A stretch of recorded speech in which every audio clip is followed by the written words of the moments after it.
This is Democracy Now!, democracynow.org, the War and Peace Report. I'm Amy Goodman with Juan Gonzalez.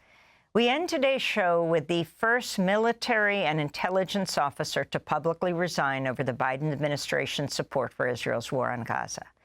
Jewish-American Army Major Harrison Mann resigned from his role at the Defense Intelligence Agency after a 13-year career. The DIA is essentially the Pentagon's CIA. In a letter explaining his resignation he posted online last month, Mann wrote, quote, "This office does not only inform policy, it facilitates and at times directly executes policy. And the policy that's never been far from my mind for the past 6 months is the nearly unqualified support for the government of Israel, which has enabled and empowered the killing and starvation of tens of thousands of innocent Palestinians. As we were recently reminded, this unconditional support also encourages reckless escalation that risks wider war," he wrote. Mann submitted his resignation November 1st, just over 3 weeks into Israel's assault on Gaza. His separation from the military became effective last week. Harrison Mann joins us now from Washington, D.C. Welcome to Democracy Now! Harrison, if you can go back to November and talk about what drove you to decide to separate from the U.S. military. You're a U.S. Army major who worked for the Defense Intelligence Agency, and explain exactly what your role was and what the DIA does. Yes, and thank you for having me. So just in terms of what I was seeing, what drove my decision back in October is even in the first weeks after October 7th, with the start of the Israeli air campaign on Gaza, it was really clear that they were prepared to inflict huge numbers of civilian casualties, which they did, and which are, a trend your last guest described in really heartbreaking detail. So there's very high tolerance and willingness to inflict civilian casualties, which we already saw. We already saw the autoimmune response from U.S. and Israeli adversaries or Iranian proxies in the region, with I think the first Houthi attacks starting in mid-October. And really beyond those risks and the humanitarian cost, it was really clear both at the national level and from what I was hearing from the senior leadership in my community that our support for Israel was going to be really unshakable and unconditional, no matter how many people they killed and how they conducted the war. And my job at the time was assistant to the director of basically the Middle East and Africa office for the agency, who was also the official who oversaw the Israel crisis response. So I was very well placed to understand some of the higher level discussions happening about the war and about U.S. support to the war, and that really left me feeling hopeless that we were going to condition or moderate our aid or our support in any way. Yeah, Harrison Mann, I'm wondering if you could talk about, from the perspective of what the Defense Intelligence Agency, the kind of information it was collecting, even before the events of October 7th and this new war. To your knowledge, has there ever been a situation like Gaza where basically people were in an open-air prison where the Israelis essentially controlled all ingress and egress from the territory and were able to cut off any kind of contact with the outside world whenever they wanted to? Yeah, I mean, there's certainly been other conflicts, including in our region, where other forces did some level of siege or cut off access to the population they were attacking. And I think the Saudi-led coalition's war in Yemen against the Houthis, which until recently had wound down, was probably the next closest example of a man-made humanitarian crisis, cutting off the entry of food and medication while bombing a population. And in terms of what were why you decided specifically in the first few weeks as the conflict began to resign, what were the main reasons that you felt you had to resign? I mean, fundamentally, I understood that every day that I was going to go into the office, I was going to be contributing to the Israeli campaign. That was something that DOD was supporting. It's something that DIA was supporting. And I think it's open that we have a very close intelligence relationship with Israel. And so I was tangentially involved in that. And I kind of got more and more discouraged and hopeless that we were going to stop. The U.S. was going to stop its support. And I understood early on and was unfortunately validated in this that nobody was going to come tell me to stop. Nobody at any level in my chain of command, even people who I think were sympathetic to what was happening to the Palestinians, was going to ask me or anybody I worked with to reconsider the support that we were facilitating. Harrison Mann, you're an American Jew, as well as an Army major working at the DIA. How did your Jewish background influence your decision? My Jewish background, influenced both my service and my decision to leave. I have a very distinct memory of several years ago going to the Yad Vashem Holocaust Memorial Museum in Israel on a trip that was actually sponsored and hosted by the IDF. And you go through that museum and you see all these sites of the Holocaust victims. And then at the end, there's this giant blow-up photo that I think is still there, showing a lot of U.S. Army soldiers interspersed with Holocaust camp survivors. And they're attending a service led by a U.S. Army rabbi after their camp has been liberated. And that, I think, seeing that photo, which I hadn't seen before, was like one of my proudest moments of my service, understanding that I got to wear the same uniform and be in the same army as the men who liberated that camp.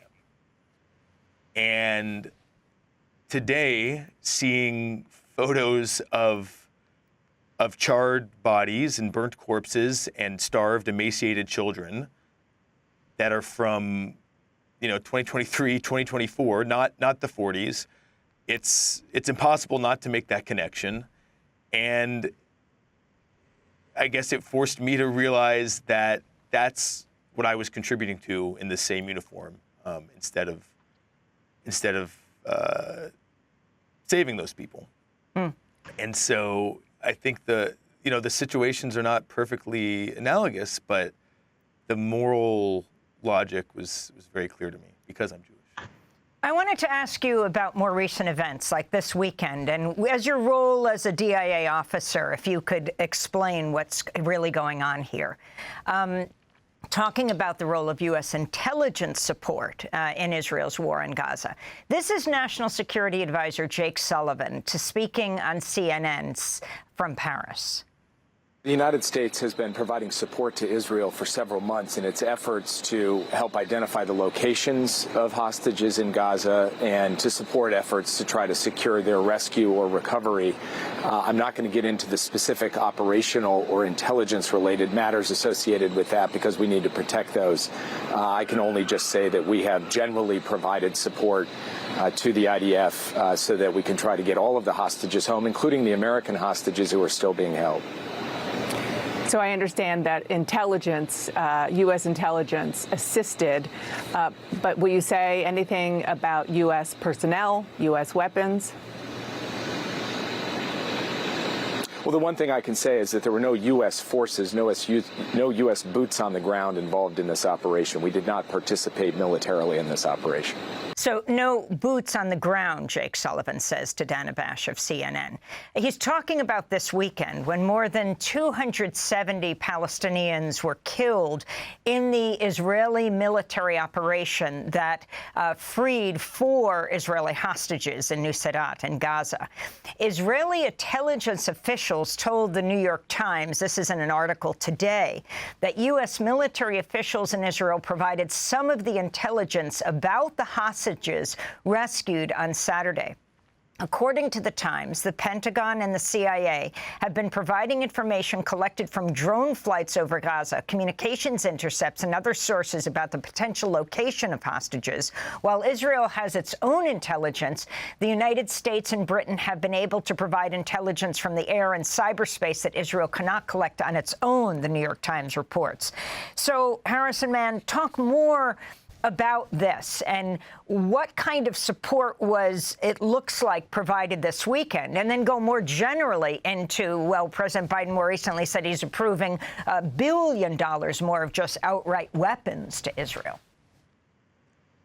Yeah, I think the operation this weekend is a kind of unusually public example of the value of intelligence support that the U.S. provides to Israel, which is, we've had a long-standing and very strong relationship, and usually it's not discussed. But I think this weekend we saw how intel support, even if it's for a goal that I think is nominally, quite something that's difficult to dispute, which is rescuing hostages, can nonetheless contribute to operations that kill what looks like a very large number of civilians.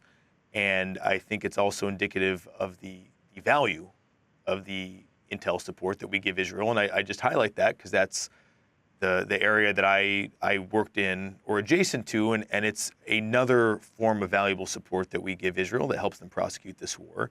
And it's another less discussed form of leverage that we also have over the Israeli government. And Harrison Mann, I'm wondering your moral concerns about what was going on in Gaza, to what extent you shared it with other fellow military or defense intelligence people, and what advice you would have to those in the military or the intelligence community that are still grappling with their ethical concerns. So for the first months after I initiated my resignation process, which did not actually conclude until last week, I was really kind of afraid. I didn't feel comfortable talking about this with anybody because nobody else was discussing it, and it felt like it was way outside of our norms and outside of what would be culturally acceptable where I worked.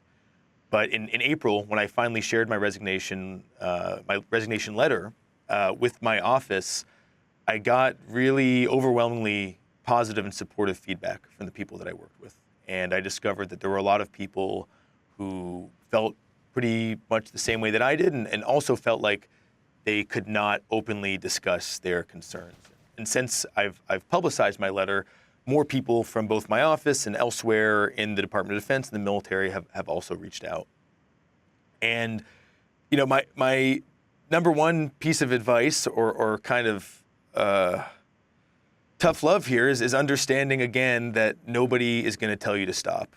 I do not think we are near an end to this conflict. And so you are nowhere near the end of being finally told that you can stop participating in it. And so understanding that, you then have to realize that moderating your level of support or participation is a choice, the same way that going to work tomorrow and continuing to support the Israeli campaign is a choice. And I know that what I did is not feasible for a lot of people. I understand that. I know other folks in our line of work who have asked for a transfer or who have asked their supervisor, hey, I'm going to keep doing all of the portfolios you give me, but find somebody else for Israel. I think another possibly effective option is asking for an assurance in writing that what you're doing is both legal and consistent with your organization's ethical standards and value statements. That's something I wish I had done, which I think would have given some people pause, because we're asking each other, we're asking our subordinates to do a lot of these things and contribute to this conflict without really pausing to think about the ethical dimension. And that's something I'm guilty of as well. Harrison Mann, and just finally, sorry, go ahead. Go ahead. I would just finally say, if you can't do that, just start talking about it, and letting somebody that you work with know that they're not alone might be incredibly valuable in and of itself. We just have 10 seconds. What effect did the protests have on you? Do they make it inside? The campus protests? Yes. It was further indication about whether or not I was on the right side of history, and how I'd be able to look back at this years from now, which is what helped drive my decision.